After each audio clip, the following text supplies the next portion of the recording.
오늘의 주요 뉴스입니다. 정부가 기후위기 대응을 위해 2030년까지 452조 원을 투입합니다. 시중은행과 함께 미래에너지 펀드를 조성해 재생에너지 설비 증설에도 박차를 가한다는 계획입니다.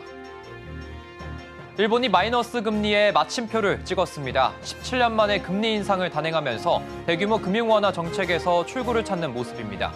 증권가는 조선주를 주목하고 있습니다. 엔비디아가 차세대 AI 칩을 공개했습니다. AI용 반도체에 들어가는 4세대 HBM을 독점 공급하고 있는 SK하이닉스가 수혜를 받을 거란 관측이 나오고 있습니다. 현대자동차그룹이 전기차 라인업을 다양화하면서 세계 시장 공략에 속도를 내고 있습니다. 전 세계 자동차 시상식에서 상을 휩쓸며 기술력을 인정받고 있는데 비결은 뭔지 이슈플러스에서 알아보겠습니다.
여러분 안녕하십니까? 센 경제라이브 시작합니다.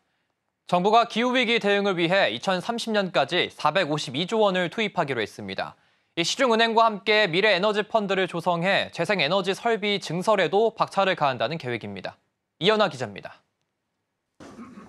금융위원회와 환경부 등 정부 부처가 오늘 오전 서울에너지드림센터에서 정책금융기관장 간담회를 열고 기후위기 대응을 위한 금융지원 확대 방안을 발표했습니다.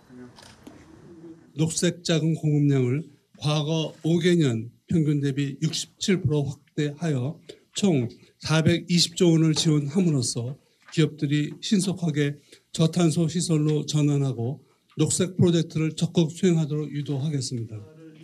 정부는 먼저 2030년까지 420조 원 규모 정책금융을 공급해 글로벌 녹색 시장 변화에 대응한다는 계획입니다.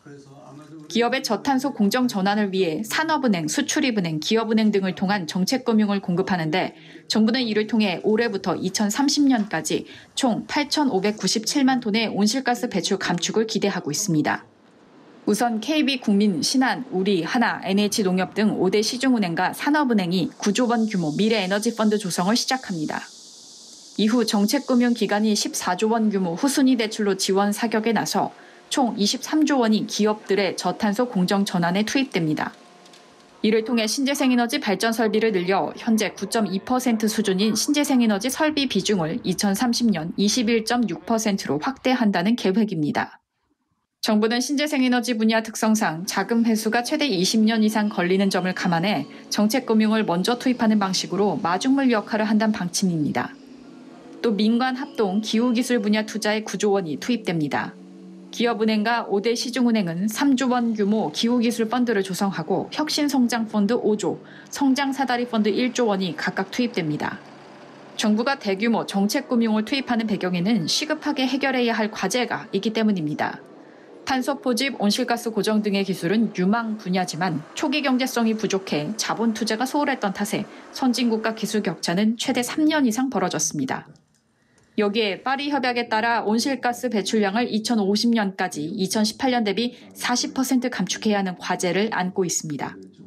또 유럽 등을 중심으로 탄소 배출 기업 규제가 강화된 변화도 큰 영향을 미칩니다. 정부는 기후금융협의체를 구성하고 향후에도 관계부처 등과 협조해 금융 지원을 지속한다는 계획입니다. 서울경제TV 이연아입니다. 일본이 마이너스 금리에 마침표를 찍었습니다. 17년 만에 금리 인상을 단행하면서 대규모 금융 완화 정책에서 출구를 찾아 방향을 전환하는 모습인데요. 증권가는 수혜주 찾기에 분주한 가운데 조선주를 주목하고 있습니다. 김혜영 기자의 보도입니다. 일본은행이 오늘 단기 금리를 기존 마이너스 0.1%에서 0.1%포인트 상향했습니다. 단기 금리를 0에서 0.1%로 유도하기로 결정한 건데 이로써 2016년 이후 8년 만에 마이너스 금리를 벗어났습니다. 이와 함께 국채 수익률을 0% 수준으로 유도해온 국채 수익률 통제도 폐기했습니다. 이처럼 완화적인 통화 정책을 끝내면서 엔화 가치가 상승하고 일본 증시가 단기 조정을 받을 것이란 전망이 나옵니다. 이 가운데 국내 증권가에서는 조선주를 주목하고 있습니다. 지난해 슈퍼사이클 기대감으로 상승한 이후 한동안 소외된 조선주의 수혜가 기대된다는 평가입니다. 엔화 강세로 글로벌 시장에서 일본 제품의 가격 경쟁력이 떨어질 수 있다는 분석입니다. 유진투자증권은 일본의 마이너스 금리 정책 종료는 엔화 약세 추세를 마무리시킬 수 있고 이는 일본 수출주의 부담 요인으로 작용할 것이라며 국내 증시에서는 조선업이 수혜를 볼 수 있다고 설명했습니다. DS투자증권도 엔저 현상 때문에 눌려있던 조선과 자동차 업종 등이 상승할 수 있다고 강조했습니다. 선박 건조 가격이 지속적으로 상승하고 있는 가운데 실적 개선 기대감도 나옵니다.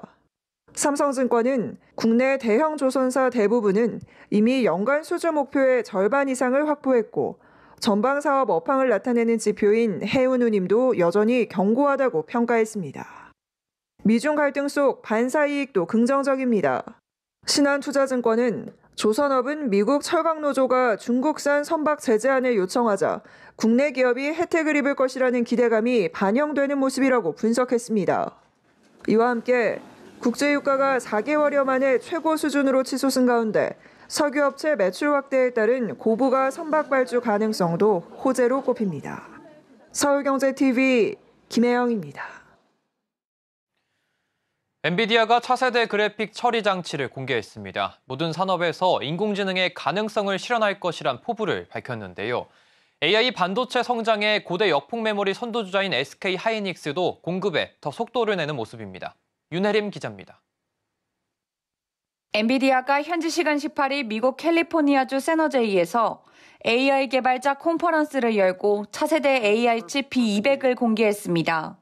새로운 플랫폼인 블랙웰을 기반으로 한 이 제품은 시장에서 호평받고 있는 엔비디아의 H100을 뛰어넘는 칩입니다.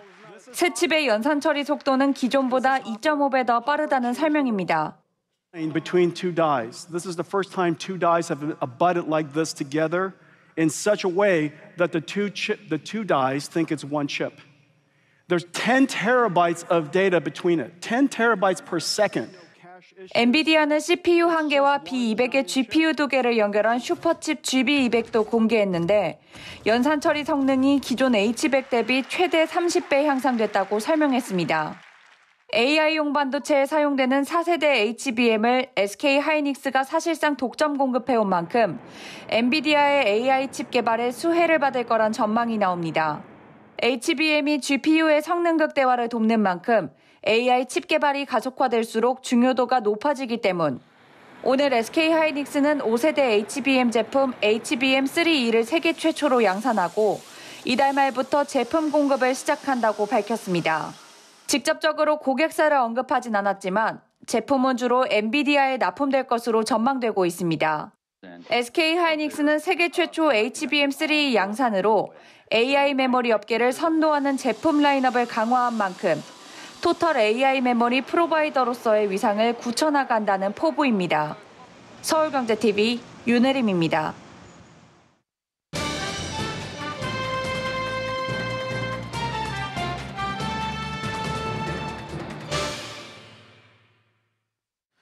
현대자동차그룹이 다양한 전기차 라인업으로 미국과 유럽, 아시아 등 세계 시장 공략에 속도를 높이고 있습니다. 전 세계 48개 부문 자동차 시상식에서 올해의 차와 혁신상 등을 수상하면서 전동화 기술력도 인정받고 있는데요. 올해는 시장을 다변화하고 기술력을 고도화해 판매 확대에도 시동을 건다는 전략입니다. 김유진 기자 나왔습니다. 안녕하십니까? 안녕하세요. 네, 현대차 그룹의 이 전기차 전용 플랫폼이 빛을 발휘를 하고 있습니다. 전 세계 자동차 시상식을 석권하면서 상품성을 인정받고 있는데 어떤 기술력들이 있습니까? 네, 현대차 그룹의 전기차 전용 플랫폼인 eGMP가 적용된 전기차 모델이 세계에서 기술력을 인정받고 있습니다. 3년 전에 출시된 eGMP는 전기차에 최적화된 차체 구조와 샤시, 고속화 모터, 고밀도 배터리 셀 등을 적용하는 플랫폼입니다. 현대차 그룹 전용 전기차의 상품성을 완성하는 핵심 기술인 겁니다. 이 800V 충전 시스템을 갖춰 초고속 급속 충전기를 이용할 경우 18분 이내에 10%에서 80%까지 충전이 가능합니다. 5분 충전으로 100km를 주행할 수도 있습니다. 네, 글로벌 자동차 상을 휩쓸었다고 하던데 어떤 상인가요? 네, 현대차 그룹의 전기차 모델이 최근 6개월간 진행된 전 세계 자동차 시상식에서 13개국 48개 부문에서 수상의 영예를 안았습니다. 미국 자동차 전문 웹사이트 에드먼즈가 지난해 11월 발표한 전기차 충전 시간당 주행거리 평가 순위에 따르면 1에서 3위가 모두 eGMP 기반 전기차 모델이었는데요. 아이오닉 6와 기아 EV6 등이 상위권을 차지했습니다. 최근 미국 에너지부 환경보호청이 공동 운영하는 연료 절약 정보 사이트 퓨얼 이코노미에서는 아이오닉 6 롱레인지 후륜 모델이 최고 연료 소비 효율차에 올랐고 또 10위 안에 eGMP를 기반으로 한 차량이 7개나 포함돼 경쟁력을 입증했습니다. 여기에 기아 EV9은 2024 북미 올해의 SUV, 독일 올해의 차 럭셔리 부문, 영국 올해의 차 등 총 17개 부문을 수상하는 성과를 냈습니다. 네, 현대차 그룹이 미국 시장에서는 이 현지화 전략을 앞세워서 이 수출 시장 다변화에도 나서고 있다고 하던데 배경이 어떻게 될까요? 네, 현대차는 미국 인플레이션 감축법에 대응하기 위해서 조지아주에 전기차 전용 공장을 짓고 있습니다. 원산지에 따라 최대 $7,500 세액 공제 여부가 달라지고 있어서 북미나 멕시코 이외 지역에서 만드는 전기차는 세액 공제 혜택을 받지 못합니다. 이 조지아 공장은 연간 30만 대의 전기차를 양산할 수 있는 규모로 지어지는데요. 내년 상반기부터 양산에 들어갈 것으로 관측되고 있고 이 공장이 본격 가동되면 미국 내 전기차 판매량은 폭발적으로 성장할 것으로 기대를 모으고 있습니다. 신시장 개척을 위해서 좀 발빠르게 움직이고 있다고 하죠? 네, 인도와 브라질 그리고 동남아시아 등 비교적 미개척된 시장을 공략하고 있습니다. 예. 지정학적 이유로 비중을 줄이고 있는 중국과 러시아 대신 이 떠오르는 신흥시장인 인도 시장에 집중하고 있는 건데요. 작년 한 해 동안 현대차와 기아는 인도에서 역대 최다인 108만 대 이상을 생산했습니다. 인구 증가세가 뚜렷하고 시장의 성장 잠재력이 큰 만큼 전기차를 앞세워 시장 공략에 속도를 낼 것으로 보입니다. 또 글로벌 완성차 업체들이 주목하고 있는 곳이 바로 브라질 시장인데요. 인도와 마찬가지로 인구 증가세가 뚜렷하고 시장의 성장 잠재력이 크기 때문입니다. 브라질 정부는 친환경 자동차 기술에 투자하는 업체에 약 5조 원 규모의 보조금을 제공하기로 해 완성차 업계에 주목을 받고 있습니다. 현대차는 이곳에 약 1조 5천억 원을 투자해 시장 공략에 나선다는 계획입니다. 또 동남아시아 시장의 경우는 베트남을 제외하고 대부분의 국가에서 현대차 그룹이 한 자릿수 점유율을 보이고 있는데요. 아이오닉 5와 EV6 등 전용 전기차 모델과 나라별로 인기 있는 차종을 중심으로 점유율을 확대한다는 계획입니다. 네, 오늘 말씀 잘 들었습니다. 지금까지 김효진 기자였습니다. 감사합니다.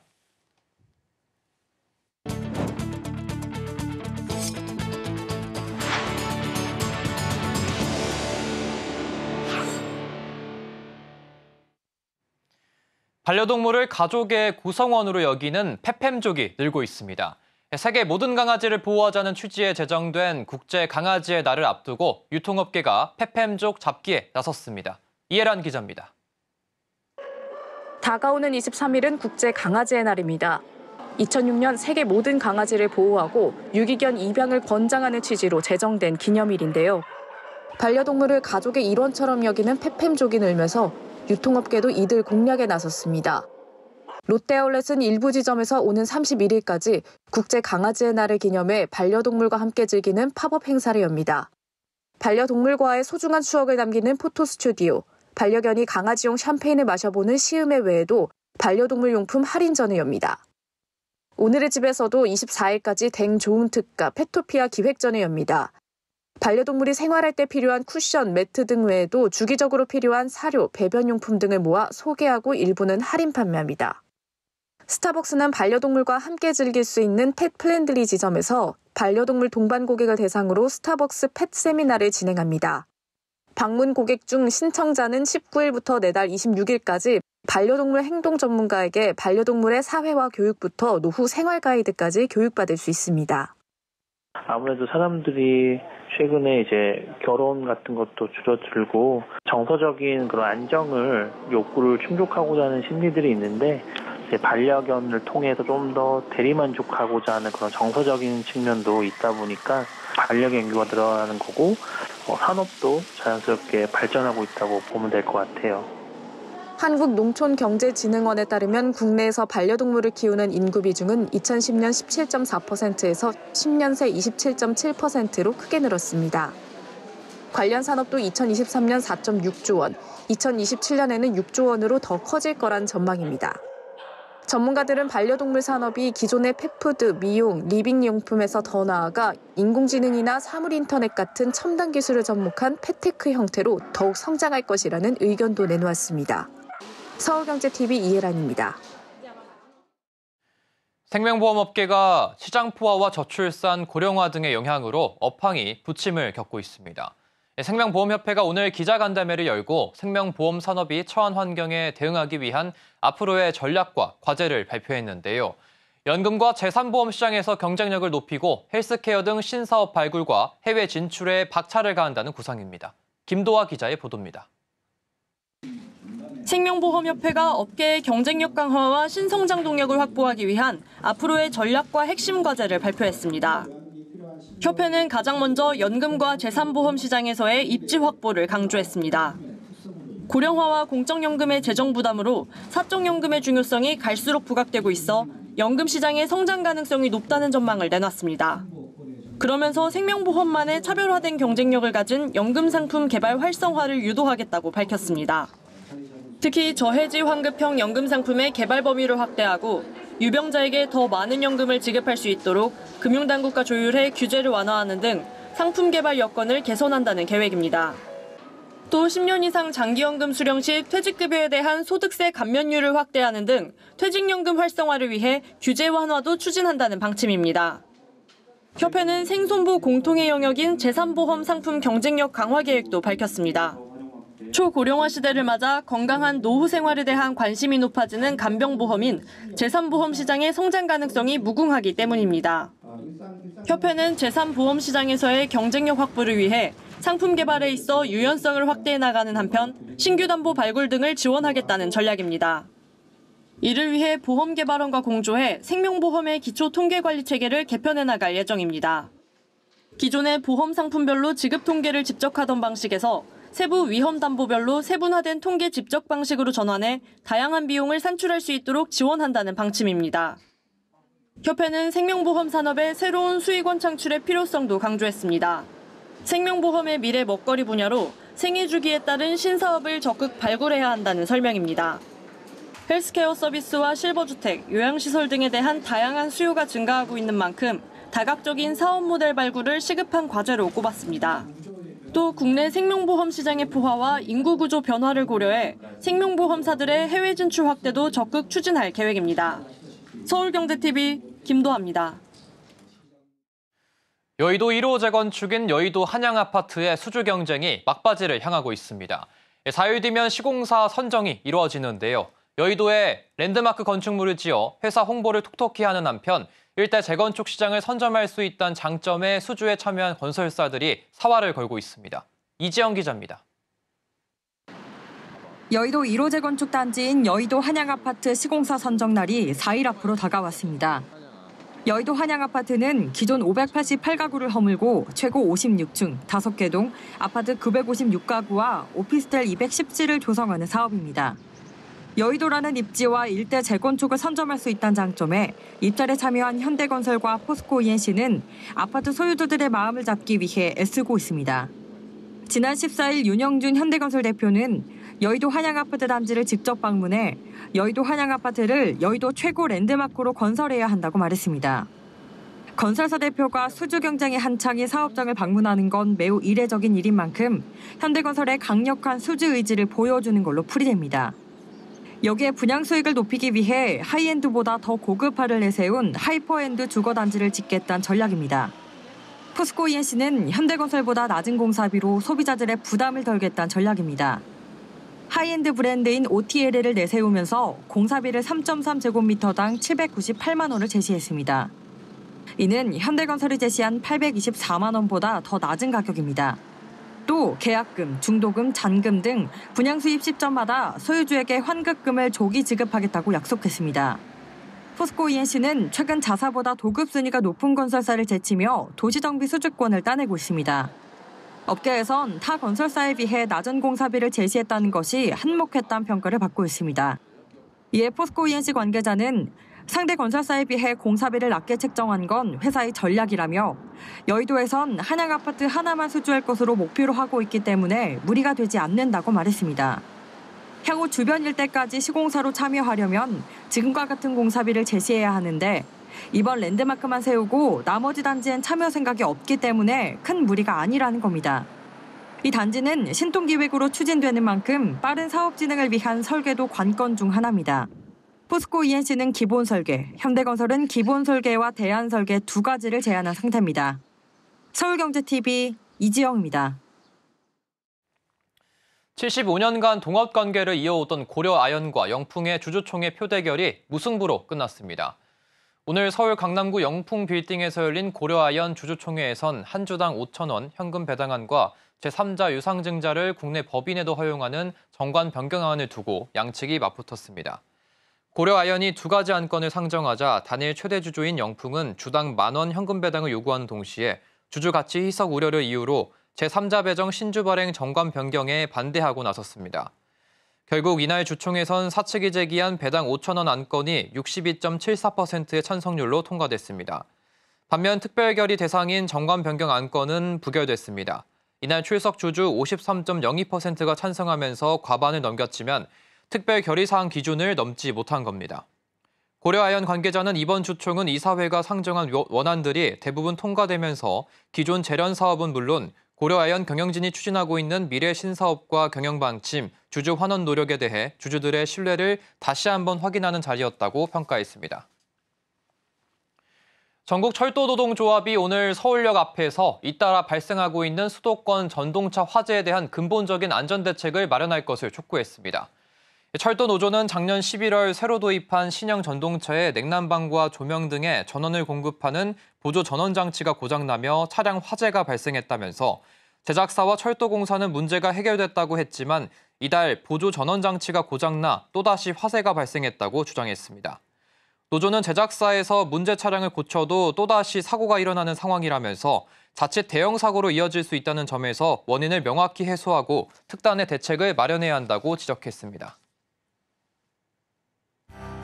카카오가 카카오톡 대화 때 기존 이모티콘과 다르게 활용할 수 있는 미니 이모티콘을 출시했습니다. 대화 말풍선 안에서 문자와 함께 섞어 쓸 수 있고 이모티콘끼리 조합해 새로운 대화 콘텐츠를 만들 수도 있습니다. 삼성전자가 올해 신설한 범용 인공지능 AGI 컴퓨팅 랩을 통해 인간 지능에 가까운 전용 반도체 개발에 나섭니다. 경계현 삼성전자 반도체 부문 대표이사 사장은 오늘 SNS를 통해 완전히 새로운 유형의 반도체를 만들기 위해 노력하고 있다고 전했습니다. 정부가 부동산 공시가격의 시세 반영률을 오는 2035년 90%까지 끌어올리는 공시가격 현실화 로드맵을 폐기하기로 했습니다. 지난 문재인 정부에서 이 제도를 도입한 지 3년여 만입니다. 넷마블이 다음 달 아스달 연대기 신작 출시에 이어 5월에는 나 혼자만 레벨업을 내놓을 계획입니다. 기대작들이 줄줄이 쏟아내면서 실적 반등을 이뤄낼지 주목되고 있습니다.